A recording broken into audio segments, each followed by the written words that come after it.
Okay, so let's start factoring the numerator and denominator of the first rational expression here. So we have x in the beginning position of each of these binomials. In the numerator, to get a negative, we have to have a positive times a negative. The product is 20, and the difference is 8, so it's 2 times 10. The negative goes with the 10 because the middle term is negative. In the denominator, this is the difference of squares, x squared minus 8 squared. So it's x plus 8 times x minus 8 for that factorization. I'm going to go multiply times the reciprocal. So we'll start factoring it right away here. The reciprocal. Okay.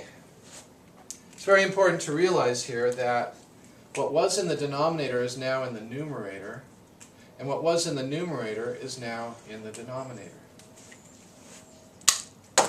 So factoring that, the numerator, well, let's start factoring.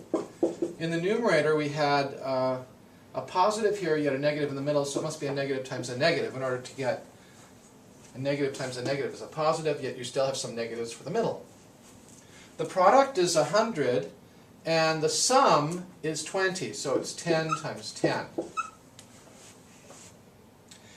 In the numerator, which was the denominator, we have a negative here, so it must be a positive times a negative to get a negative 16.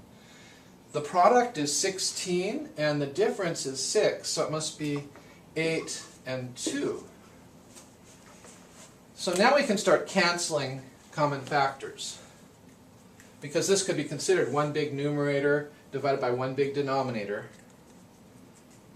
Therefore, let's see what cancels. We've got an x minus 10 that cancels. We've got an x minus 8 that cancels. And that appears to be it.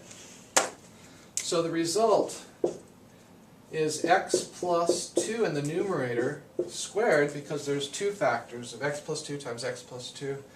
While in the denominator we have x plus 8 times x minus 10.